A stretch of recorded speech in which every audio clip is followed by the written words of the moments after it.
This week on ANN, the president of the Seventh-day Adventist Church offers his condolences in the wake of the Holy Artisan Bakery attack in Bangladesh. The president of the Adventist Church in Papua New Guinea passes away at age 54. And an Adventist ministry assists in building its first church in Cuba in 16 years. These stories and more coming up.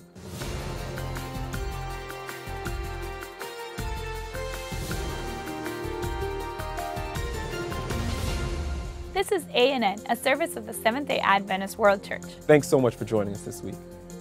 First in the news, the top leader of the Adventist World Church called for members to pray for the affected family of the Holy Artisan Bakery attack in Dhaka, Bangladesh. On July 1, 6 gunmen stormed the popular cafe and took its customers hostage. While police officers were able to rescue 13 hostages during the 10-hour siege, the violent actions of the gunmen claimed the lives of 22 people, including 9 Italians, 7 Japanese, 1 American, and 1 Indian. While the Islamic State took responsibility for the attack, the Bangladesh government refuted the claim, saying the terrorist organization had no presence in the nation. In response to the attack in Bangladesh and other acts of terror around the world, President of the Seventh-day Adventist Church, Ted Wilson, said, quote, "These horrific events are becoming so commonplace that we could become numb to the uncertain age, which is indicating that the prophesied last days are becoming a reality." He went on to say, "The Lord's return is imminent. Let us keep our eyes fixed upon Him during these troubled times, and through His power, be part of the total member involvement as we point people to the one who has made all the difference in our lives and can in theirs." The president of the Seventh-day Adventist Church in Papua New Guinea, Jeffrey Pomalu, passed away this week at the age of 54. Pomalu dealt with a number of serious health issues this year, including severe chest pains early last month that led him to the emergency room. He served the denomination through various roles, including Regional Youth Director, Executive Secretary, and President of the Adventist Church in the territory of Morobe. President of the Seventh-day Adventist World Church, Ted Wilson, expressed his deep condolences on behalf of the denomination. He said, quote, "Pastor Pomalu was a much-loved church leader in Papua New Guinea. What a hope we have in the blessed hope of Christ's soon return." He went on to say, "This world is not our home. We are just passing through, and soon we will see our Lord return to take us to our final home," end quote. Pomalu is survived by his wife, who also serves the church in the nation as Director of Children's Ministries, and their 3 adult children. A supporting ministry of the Seventh-day Adventist Church recently assisted local members in Cuba with building its first church in the nation in 16 years. Maranatha Volunteers International sent 30 people to work alongside local crews in the city of Cardenas, which is located 70 miles or 112 kilometers east of the nation's capital city, Havana. Since the mid-1990s, political complexities made it difficult for the ministries to mobilize volunteers for the more than 200 projects that Maranatha has completed in Cuba. The Cardenas Church, which was established in the 1930s, faced many obstacles, including a lack of space for its growing membership. Each week, members had to set up a tarp and benches outside the original building to accommodate the attendees. Construction for the church in Cardenas was approved in 2014, but various challenges with the property and permits stalled its completion.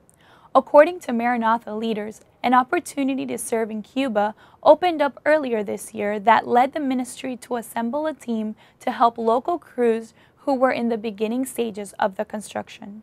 The Cardenas Seventh-day Adventist Church will be dedicated in early 2017. In addition to building the church, volunteers also conducted a free dental clinic in Havana and coordinated free outreach activities for local children. As the U.S. state of West Virginia continues to recover from what meteorologists have called a once-in-a-thousand-years flooding event, local government officials have called on the Seventh-day Adventist Church to lead relief efforts. The flooding that took place on June 23 resulted from heavy rainfall over a short period of time in a mountainous region. The heavily affected areas, which are located in valleys, were devastated by the flood. Approximately 23 people were killed and more than 1,000 homes were either destroyed or damaged. Under the authority of the state's government, Adventist Community Services, or ACS, will manage the collection and distribution of goods in the surrounding area of Belle, West Virginia. In addition, ACS will lead crisis counseling services and will minister to the spiritual and emotional needs of survivors. Leaders of Loma Linda University Health recently celebrated the opening of its satellite campus, which will offer a unique educational approach for high school students and adults who live in a disenfranchised city. The Loma Linda University Health San Bernardino complex is made up of the San Manuel Gateway College, which is named after the San Manuel Band of Mission Indians who donated $10 million to the construction of the school. The complex also includes a medical clinic, a vegetarian restaurant, and a pharmacy. Loma Linda University Health sent this report. This day has been, in a very real sense, at least 50 years in the planning, probably more likely 110 years in the planning, because this is Loma Linda at its best. And I think the thing that was so unique about this project is we've done a lot of stuff, but typically we do stuff on the hill on our site. The fact that Loma Linda finally says, okay, let's go to San Bernardino. Let's go to a bankrupt city. Let's go to an area that's got gangs, it's got challenges, got all the problems. We want to be part of that city's solution. We love our San Bernardino residents and we care so much about those families. And we see this as the first steps of healing. Welcome to this much anticipated ribbon cutting ceremony. This is a clinic. This is a clinic that will have some of the best care in the Inland Empire. But by itself, healthcare doesn't leverage a community out of bankruptcy. We need people with job skills that can help to make that happen. And so the concept started coming about, should we not just have a clinic, but let's have a college that can provide job entry skills for our young people. And I can tell you, is that commitment from San Manuel for that initial $10 million that finally convinced all of us that we could do this. It's about our kids. It's about providing the light at the end of the tunnel. It's an amazingly emotional day to stand before you today, because this building that we stand before is all of our dreams for so many years coming true. Today, we're not only thinking about San Manuel and its tribal family, we're thinking about Loma Linda, San Bernardino, the county, as our entire larger family. This, ladies and gentlemen, is how dreams come true. When God gives us the opportunity to be alive and stand together and know the partnership, the hard work, and the foresight that it's taken. This is a state-of-the-art facility. It will be an enormous expansion of our services. I'm excited too for the population here, for the Gateway College. When I walked in, I was overwhelmed.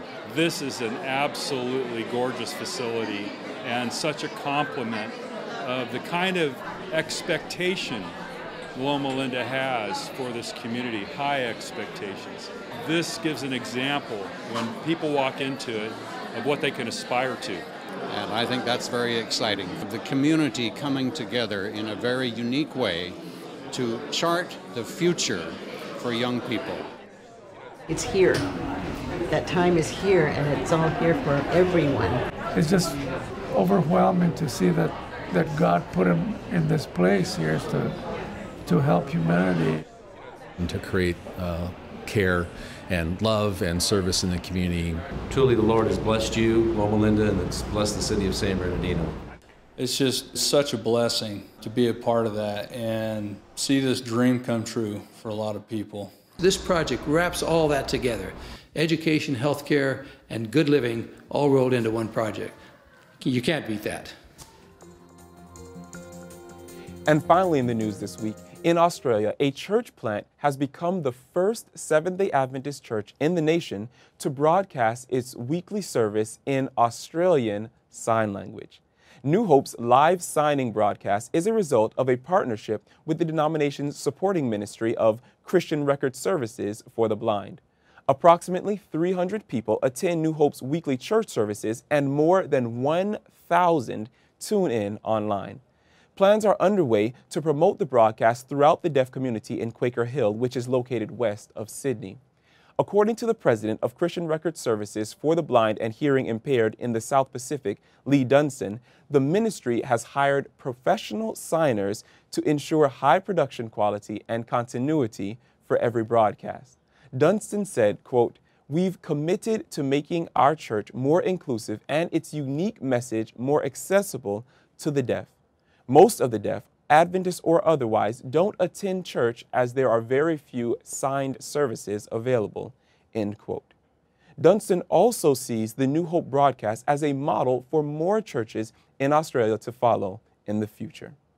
Coming up, an ANN exclusive about which groups are protected under religious liberty laws in the United States. Bonjour, je m'appelle Elena et je suis en train de parler en français. Il y a beaucoup de vidéos très chouettes, mais pas beaucoup sont traduites. Vous pouvez aider. Join the Amara translation and caption team today. Amara is easy to learn and fun. You can volunteer in your free time. Join this community today and provide great content in your language.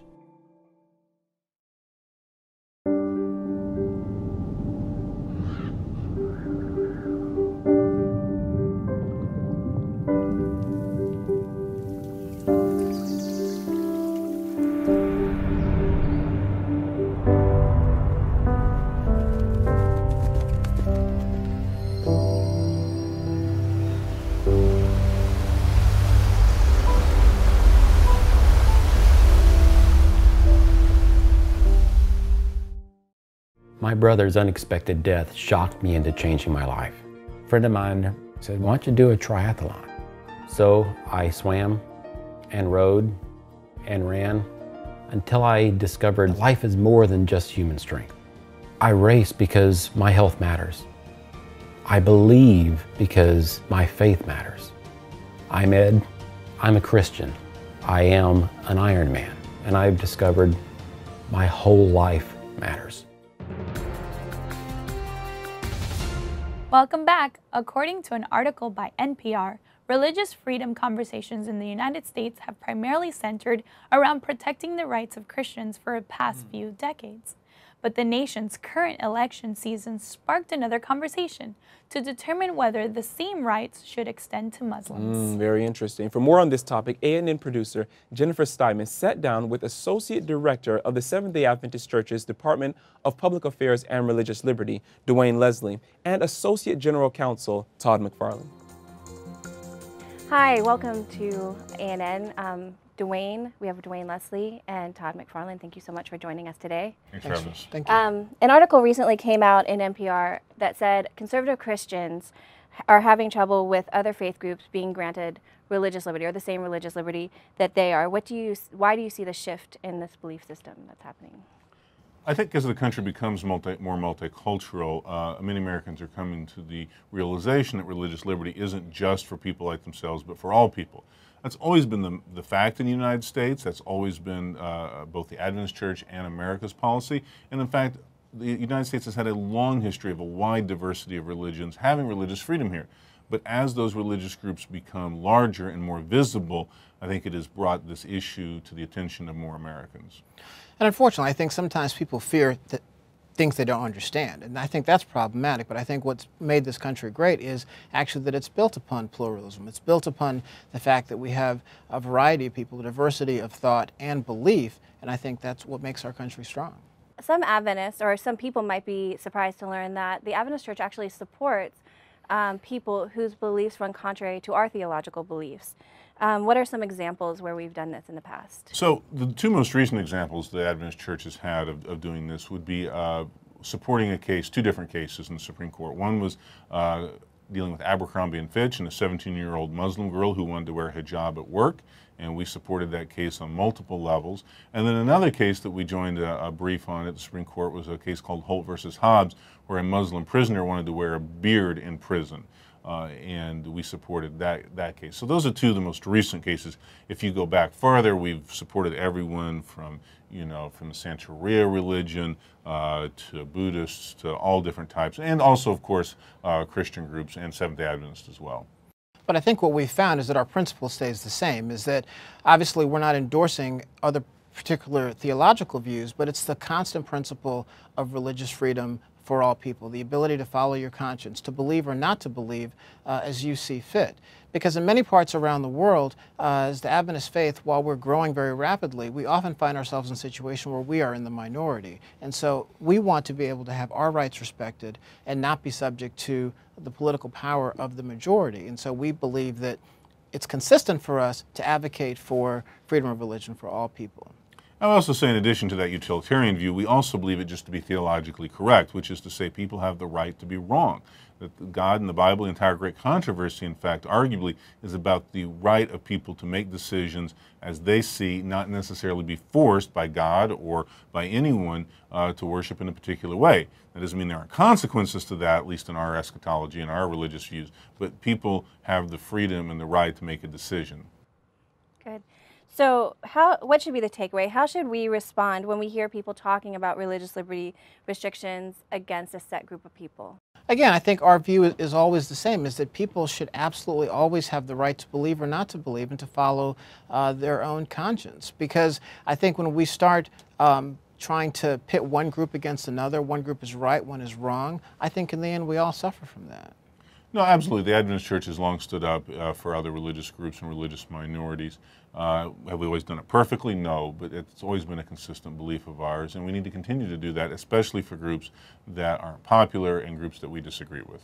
And again, I would also think, I would encourage our members to don't forget those principles, even though you may be hearing messages to the contrary, that our church's view has been consistent since our founding, and we continue to advocate for these beliefs, and we will do that going forward. Great. Thank you both for joining us. Thanks for having me. Thanks for having me.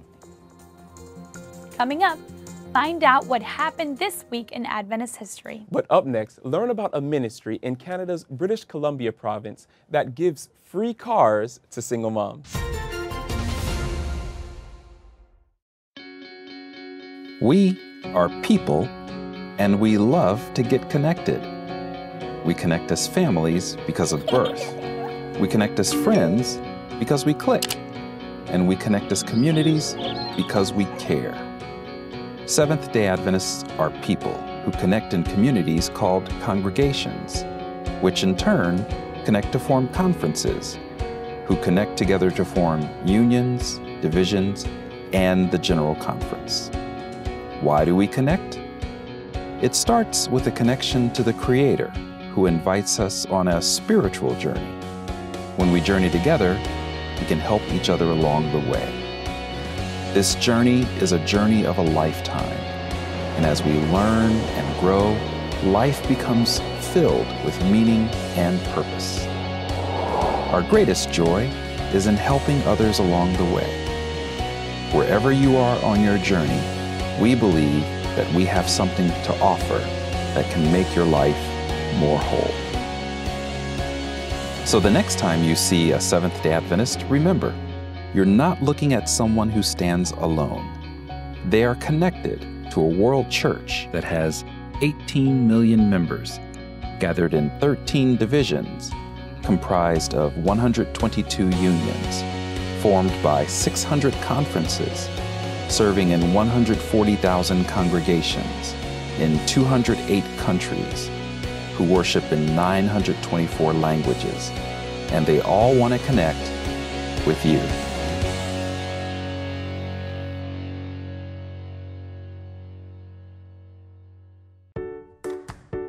Smoking, diabetes, and obesity may shrink your brain. As if there weren't already enough good reasons to avoid smoking and keep your weight, blood sugar levels, and blood pressure all under control, a new study from the University of California found that these risk factors in middle age were linked to potentially dangerous vascular changes in your brain, leading to faster drop in brain volume and declines in function up to a decade later. That's a fact. But there's hope. This study adds to the evidence that good living preserves mental abilities, and that there are things we can do in middle age that can have effects 10, 20, and 30 years down the road to improve cognitive health. So don't wait. Walk, drink more water, and improve your diet. A healthy retirement starts today.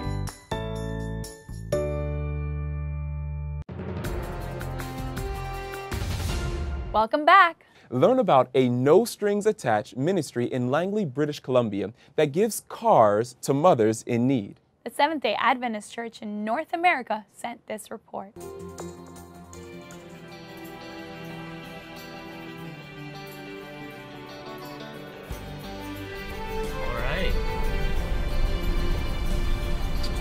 This morning is a beautiful morning. As we know this, it is a typical Aldergrove, Vancouver, BC coast weather. We're about to go, and it's going to be Church in the Valley with their motto, no strings attached, and they're about to give a car to a individual who really needs a car. So what does it feel like every time you give a car away? I love my job. I love my job. You know, tears will happen, hugs will happen, and just to see that joy of making someone's day, making their week, their year, they now have a car. It's so rewarding. Let's see what happens. Here we go. Hi there, Jessica. Yeah, name's Dauncey. So here we are, and Dauncey's interviewing her, and we're waiting to pop up and surprise her. I am with Acts of Kindness, and we're a non-profit organization in this area in Aldergrove. Okay. And so, if you don't mind, you know, I appreciate you taking the time to just meet with me, do the short assessment. It won't take that long. So we're trying to catch the moment when they tell her that this is her car. So I can't wait to see her facial reaction as Dauncey's about to reveal that. So he's interviewing her. This car that I drove up is actually not my car. What? It's actually yours. What? We are giving you this car free of charge, no strings attached. And we're hoping that this gift will make life easier for you. It will. And we've actually got a few people videotaping this moment right now. I hope that's okay with you. There's a guy right there, actually. So, but come on in. Oh my gosh! This is. Oh wow! This is one of the donations we've received. We're actually with Church in the Valley. We're a church here in Langley, and Acts of Kindness is one of the things that we do, and this is one of the things we do is help single moms out. I got totally surprised. I thought I was just having a meeting, and you guys showed up with a car, and I'm speechless at the moment. I've never had anybody do anything this big for me to help me out. I didn't think things like that happen. I'm so grateful. I felt like a sense of relief. After everything the last couple of months, this is just wild and so unexpected, and I wish I could say more. As a pastor, are we actually reaching out to people because we care about who they are and their well-being? Or are we really just reaching out to people because we need to baptize this amount of people? We need tithe dollars to get up. That's something that I'm reflecting up here with this thing, and here's someone that will probably potentially never go back to church, probably never step foot in Church in the Valley, and just drive this car. But yet at the end of it all, the impact that the Church in the Valley made in her life will probably be something that she will never forget. What's interesting is as we were walking out, she was actually saying how she was thinking about going back to church. And it got me thinking, this is about no strings attached. But at the same time, every time something good like this happens, the first thing they can think about is who really did good for me. And all of a sudden, that's how they end up in Church in the Valley.